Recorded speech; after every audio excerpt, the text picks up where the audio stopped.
Hi again. Okay, part two. So, what I want to do is I want to give a quick overview of what's wrong with the hero's journey and clarify some of our intentions here and give you a little sneak preview of how this course is going to be structured. So, I'm I'm basing it. I'm approaching this as a workshop on craft. I want to make you and me better writers.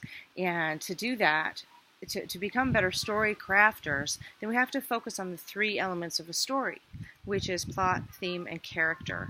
And I call that structure, armature, and archetype. And I'll talk about the differences as we move along. But first, let's just look at the biggest problems with the hero's journey. So the hero's journey has been critiqued by a lot of different scholars, and I'm going to include links without going into too much detail on the scholarly aspect of this. And I do have a thesis, a master's thesis, which I wrote about the heroine's journey that I will link that you can read if you want to read more about the lineage. But what I want to look at right now is the two biggest problems with the hero's journey. And the first one, and this is something that Augusto Boal pointed out, is that it provides an empathic catharsis. A violent and conclusive transformation that tends to replace any real action on the part of the reader or viewer.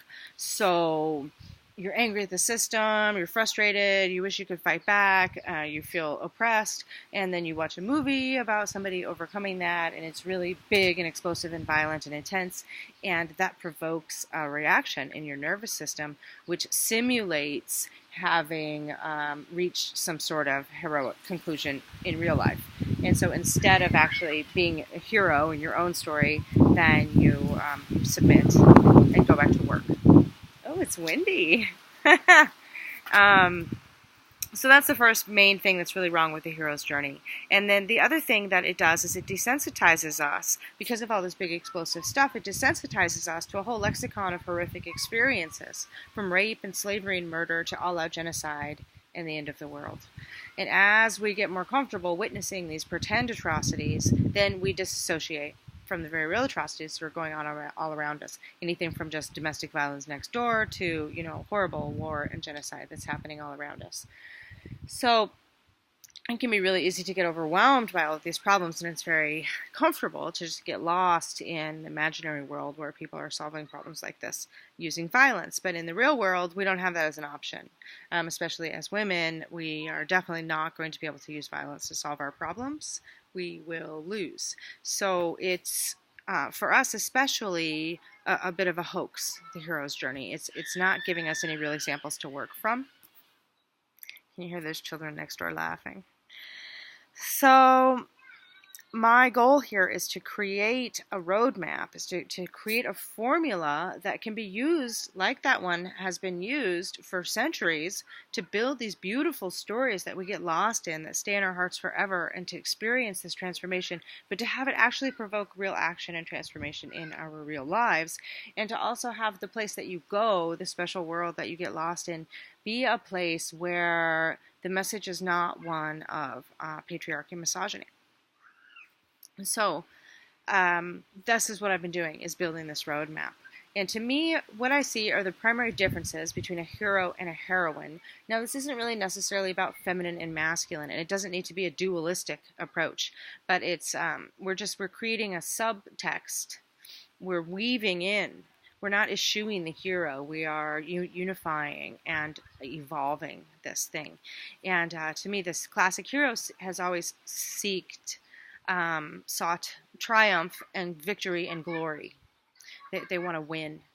And a heroine seeks understanding, self-awareness, and harmony, and transformation. They both seek transformation, but for different reasons. So again, with the long game, she is on the long game. The heroine is seeking to understand, to unify with, and to collaborate, perhaps, with the dragon, as opposed to simply slaying the dragon because the dragon is perceived as a threat.